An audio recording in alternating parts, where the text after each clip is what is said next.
Bobby here. Check it out. A Zakk Wylde camouflage Les Paul.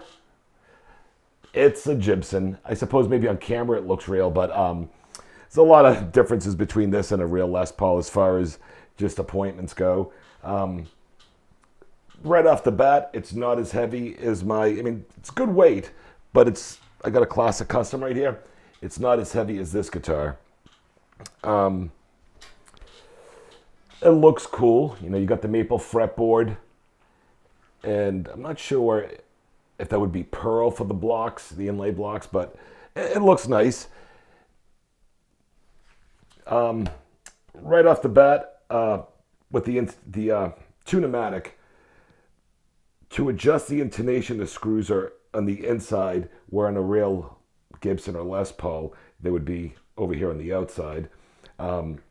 It says it has EMG pickups, but they're not EMGs. They're not active. There's no battery pack, and they're not even waxed or potted. Is it waxed or potted? I'm not sure the terminology. So you put this in front of a regular amplifier. I'm playing through THU right now, but if you put this in front of a regular amplifier, the feedback is just going to be loud and squealing the whole time. But this is just dirty.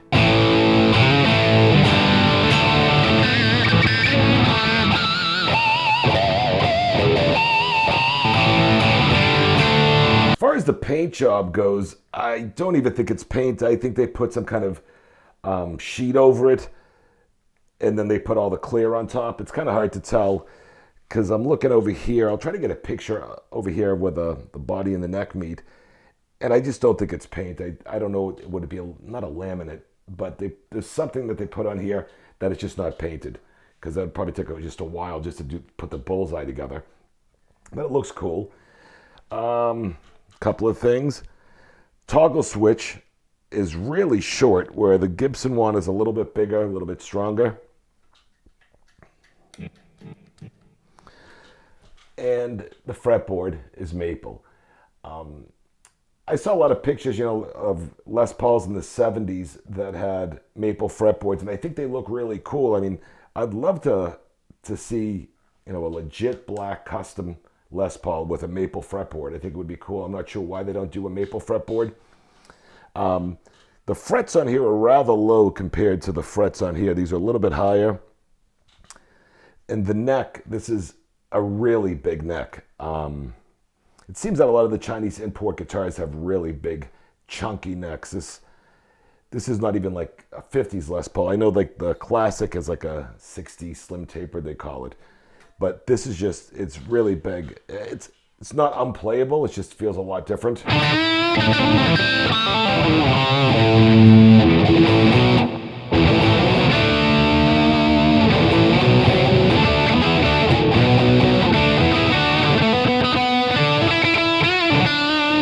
Don't know the whole song to that, but I can figure it out. The nut is, maybe they use like some kind of a plastic nut.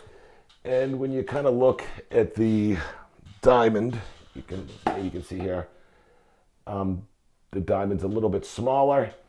The top of the mustache, as they call it, like over here, it's just cut different.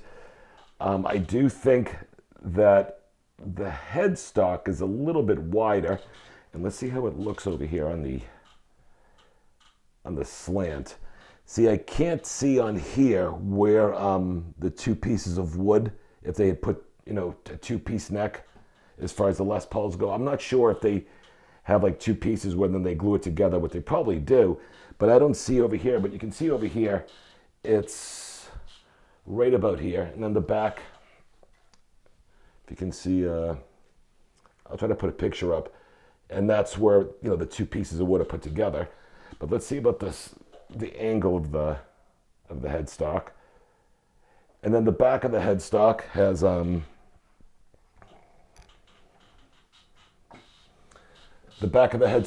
like a little Gibson stamp and a Zakk Wylde stamp also. It says Grover Tuners, but they're not. But I think they just work until they stop working. Obviously I know the quality is not going to be as good on these tuning pegs. But, you know, it's one of these things like you can get like an Epiphone if you really wanted one of these, you know, a Zakk Wylde camouflage. If you can get an Epiphone one, and they'll probably cost about $800. I know that the Gibson, you know, an authentic one, they're going for like $3,500. Binding on both sides. And how's the logo? At least they got the Gibson name, seems to look correctly. But you can see right over here, just right off the bat, the mustache is different. Or as they call it, the mustache on the headstock. Wasn't going to do a super long video, just wanted to put this out there and show it to everybody. You know, these guitars are good if you're handy. I mean, I had to do a little work on this. Had to clean up the frets a bit. Had to take the truss rod cover off and adjust the neck. And, you know, if you wanted to get one of these, you could put a pair of Duncan 59s in this, and it would sound pretty good. And maybe, I suppose the frets could use a little bit leveling. And if you really had loved the guitar, you know, maybe you can spend the $80 and have somebody put in a bone nut for you. For the most part, I mean, if you were to get this guitar maybe for $250, it depends AliExpress where you're going to find it. And you get pickups.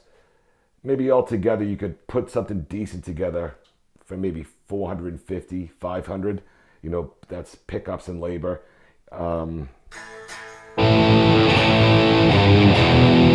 me put it on clean so you can hear a little what it sounds like on clean.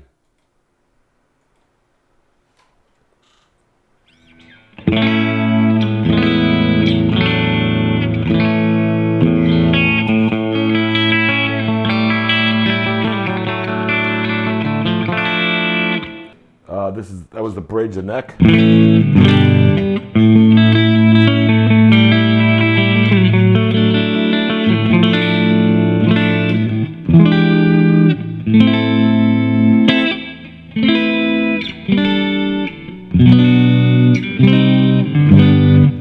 They don't sound bad. This is the bridge again.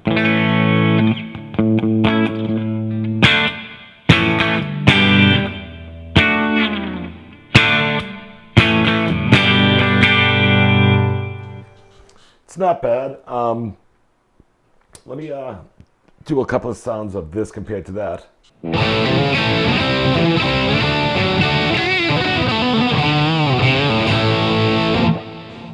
And let me try the same thing on that guitar.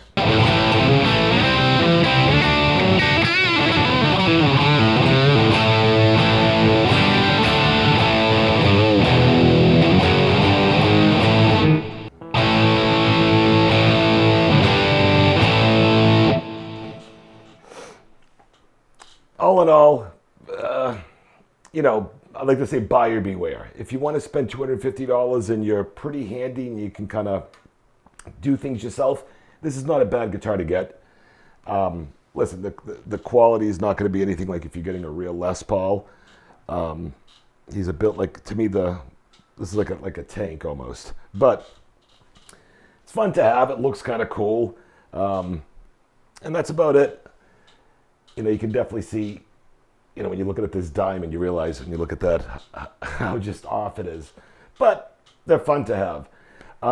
It wasn't really a long video. There's probably a lot of stuff I'm talking about that you've seen on every other YouTube channel, but I just wanted to share it with the people who follow my channel.